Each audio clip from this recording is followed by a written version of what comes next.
Welcome back جی programme میں آپ کو خوش آمدید کہتے ہیں. اور بات کریں سیاست کے حوالے سے تو اس وقت اگر ہم دیکھیں ماضی میں ایک جماعت جو کافی خبروں میں بھی رہی اور ہم نے جب بھی دیکھا کہ مرکز میں جب بھی کوئی ہلچل ہوتی تھی یا صوبے میں ہلچل ہوتی تھی اس کا ایک بڑا اہم رول تھا, لیکن اس الیکشن میں بہت بڑا جھٹکا اس کو پہنچا. کیا وجوہات تھی, کن وجوہات کی وجہ سے بلوچستان کی عوام نے ان کو ریجیکٹ کیا؟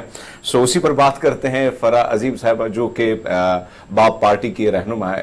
فرا ویلکم, آپ کو پروگرام میں خوش آمدید کہتے ہیں. آپ سے جاننا چاہیں گے کیونکہ اگر ہم دیکھیں ایک طرف جو باپ پارٹی ہے جس طریقے سے وہ ٹوٹی, جس طریقے سے بنائی گئی, تو یہ ٹوٹنا اور بننا کیا انہی کے کہنے پر سب کچھ ہوا جو کہا جاتا ہے کہ اس کے باپ بھی کوئی اور ہے؟ بسم اللہ الرحمن الرحیم. وکفا باللہ ولیٰ وکفا باللہ نصیرا. بہت شکریہ. سب سے پہلے تو میں بہت شکر گزار ہوں کہ یہ بہت ہی اہم سوال آپ نے کیا اور یہ بہت ہی اہم ایشو تھا جس پہ آپ نے آج مجھے اپنے پروگرام میں انوائٹ کیا. دیکھیں, ویژنری پارٹیز, پولیٹیکل پارٹیز, نظریاتی پاکستان میں بہت کم رہ گئی ہیں, اور باپ پارٹی آپ کے پروگرام کے توسط سے آج میں پورے پاکستان کو یہ بتانا چاہتی ہوں کہ بلوچستان عوامی پارٹی ایک نظریاتی پارٹی بن کے ابھر رہی ہے.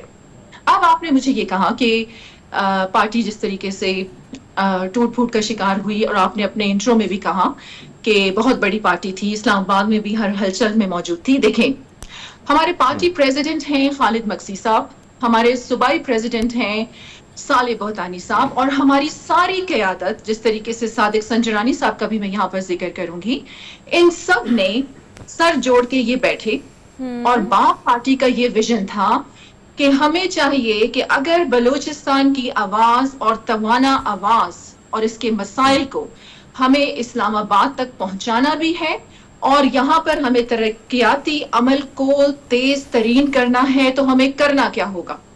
لیڈرشپ کوالٹیز آپ کو پتہ ہے کیا ہوتی ہیں کہ وہ اپنے ارد گرد کے لوگوں کو زیادہ مضبوط کرتے ہیں, اور لیڈر کا نام بھی نہیں آتا, ارد گرد کے لوگوں کا نام آتا ہے کہ انہوں نے کام کر لیا.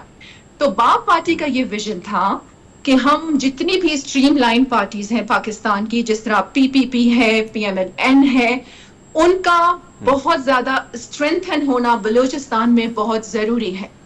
ہمارے جتنے بھی وننگ کینڈیڈیٹس تھے انہیں ہم نے دوسری پارٹیز میں یہ ہوا کہ وہ چلے گئے, انہیں بھیج دیا گیا, اور اس لیے بھیج دیا گیا کہ اب پیپلز پارٹی بلوچستان میں مضبوط ہے. اب میری بات سنیں پلیز, کمپلیٹ ہونے دیں. پیپلز پارٹی اب مضبوط ہے بلوچستان میں, پی ایم ایل این مضبوط ہے بلوچستان میں. حکومت کس کی بنتی ہے, کبھی پیپلز پارٹی کی تو کبھی پی ایم ایل این کی, یہ آپ کی مین لیڈ کرتی ہیں پولیٹیکل پارٹیز. تو بلوچستان کے عوام کو بے حد ضرورت ہے توجہ کی. تو باپ پارٹی کا یہ ایک ویژن تھا کہ ہم ان پارٹیز کو اسٹریم لائن کریں بلوچستان میں, تاکہ بلوچستان کے چپے چپے میں ترقیاتی عمل تیز ترین ہو. اور یہ تو بڑی کامیابی ہے باپ پارٹی کی. آپ تو کہہ رہے ہیں ناکامی, ہم تو کہتے ہیں یہ بہت بڑی کامیابی ہے. فرا صاحبہ, آپ نے بڑے اچھی طریقے سے بتایا. آپ کا ویژن, آپ کی بات سنی ہے, آپ کی بات سنی ہے. ایک سوال ہوتا ہے نا, آپ کے سوال سے, آپ کے جواب سے فرا صاحبہ, میری پلیز ایک دفعہ بات کمپلیٹ ہونے دیں. پاکستان کے لوگوں میں پولیٹیکل ویژن کی تھوڑی سی کمی پائی جاتی ہے. کیوں ان کا بھی قصور نہیں ہے, اس لیے کہ پولیٹیکل نظریاتی پارٹیز بہت کم رہ گئی ہیں. لیکن باپ پارٹی کا یہ ایک نظریہ تھا کہ ہم ساری پارٹیز کو بلوچستان میں مضبوط کریں اور بلوچستان کے ترقیاتی عمل کو تیز ترین کریں. تو یہ ہماری بہت بڑی کامیابی ہے. اگر آپ کی بات مکمل ہو گئی ہے تو میں ایک سوال ایڈ کرنا چاہتی ہوں آپ کی اجازت سے, اگر آپ اجازت دیتی ہیں تو. سنیں, باپ سربراہ ہوتا ہے کسی بھی گھر کا, اس کے تمام بچے ہوتے ہیں. اچھا, آپ نظریات کی بات کریں اور آپ نے کہا کہ باپ سربراہ ہوتا ہے, تو آپ سے جاننا چاہیں گے فرا, یہاں پہ ہم نے نظریات کی اگر بات کی جائے تو نظریات آپ کی جو تھی وہ کسی کے کہنے پر اپنی نظریات بدلتی رہی ہیں. فرا آپ سنیں, تھوڑا سا سوال بھی سنیں.